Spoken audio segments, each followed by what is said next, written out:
What's up guys, it's me, Straw Hat Nate, and I'm back with another One Piece chapter review. This week we got chapter 1102 titled The Life of Kuma. And what that title signifies is that the flashback is coming to the end in this chapter. Even though Kuma's backstory has had many tragic chapters, I think that this chapter is like the most sad because it's kind of like the culmination of all of Kuma's painful and happy memories mixed into one. And in fact, now we are so close to the storyline of One Piece in this backstory that we actually spend a lot of time in this chapter revisiting some of the pre-time skip arcs. So it's very interesting to see. So without blabbering on for too long, let's jump into the chapter after you like and subscribe. The cover this week is a fan request that ties right in with this chapter because it has Bonney on it. And Bonnie's just simply eating some hot dogs with some wolves for some reason. And anyway, the chapter begins now with Bonney actually starting her adventures as a pirate in the South Blue. Bonney and her pirate crew are going island to island looking for Kuma because that's Bonnie's goal at the moment. And on this one island, we see them just like easily like plow through some marines. And then we also see Kuma, who's actually on that island with them. So Kuma, he still thinks to himself that he can't see his daughter Bonney because of the rules that the world government has put on him, which is just so dumb because it's not going to affect the world government in any way if they meet. But so Kuma, he teleports away because he can't be with her. So then, back to the Bonney pirates, she says that she also wants to look for the sun god Nika, probably to impress her father, because if she meets her father and then tells him stories about sun god Nika, he'll love it because that's his idol. But now, we switch over to the East Blue to get kind of a sense of the time period that we're currently in this chapter. We see Luffy getting his bounty of 30 million, which means that we're like right before Logtown essentially. And then we cut around to see reactions to this bounty that we actually never saw before, such as Sabo and Dragon. And here, Dragon tells Sabo that he needs to go to Logtown so he could protect his son from Captain Smoker. And we see Ace proudly showing Jinbei Luffy's bounty, and Jinbei's shocked because he knows of Arlong's strength because Jinbei and Arlong are related. So he's impressed by Luffy being able to beat him. And Kuma, he looks at the bounty poster too. And back to Bonney, she's hyping up her crew members on being pirates. And then we also see the first time she puts on lipstick, which shows off that she thinks of herself as an adult by this point. On Egghead Island now, Kuma walks through the hall of his clones, and Vegapunk has already made the first batch of pacifistas at this point. Kuma tells Vegapunk about the news of Enies lobby because Luffy made some big waves there, like declaring war against the world government. And Vegapunk is more shocked about the fact that Dragon has a son, which is Luffy, which just shows how secretive Dragon was with this information, only telling Kuma that we know of. And Kuma remarks here that Luffy, being a rubber man and standing up against the oppression of the world government, is just like the sun god Nika. Now, moving to the next arc of One Piece, Kuma then heads to Thriller Bark, and we know what he does here. So we see the Ursus shock that he does, and then we see the scene where Zoro takes in all of Luffy's pain. And it's interesting to see this scene from Kuma's perspective in this chapter, because he even thinks to himself that Luffy's pain is probably too much even for him to handle, and Zoro's gonna handle it all by himself. And now we keep moving to the next arc of One Piece, Sabaody Archipelago. And here's where Kuma is first getting told about the war at Marineford because of Ace's execution. So in the town, we see the scene in the restaurant where we actually first got to see Bonney in the anime. And she's like chowing down on some food. And we actually see Kuma peeping through the window. So he was still very sentient at this point. While it's a funny moment seeing Kuma peep through the window, the implications are kind of tragic because this is actually Kuma's last time seeing Bonney, his daughter, before his mind was taken from him.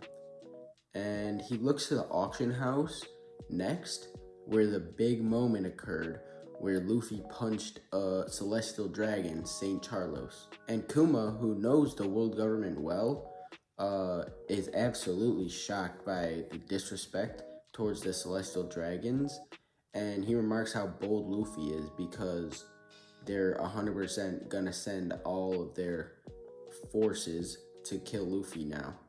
And we see all of the Straw Hats here, which is a cool shot, but then we go to the bad scene that was inevitably gonna be shown because of how important it is. And we are reminded of the scene where the Straw Hats were all separated and Luffy breaks down crying. And from this new perspective though, we see that Kuma really did all this to protect Luffy because the crew wasn't ready for the new world yet. And he has faith that Luffy will save the world in the future like the sun god, but he just needs to get stronger still. Next up, back in Egghead, Vegapunk is on a call with Saint Saturn, who wants to install a self-destruct on Kuma's body, and it's just another thing added to the long list of reasons to hate the Gorosei and the Celestial Dragons. There's really no purpose of adding this self-destruct because Kuma's not going to have any free will anyway, and Vegapunk has to do it because he cannot defy the orders of Saturn. And Saturn, he wants Kuma's life to just be completely erased. And the last scene now of this chapter takes place in Egghead's laboratory, and it is Bartholomew Kuma's final moments with a mind.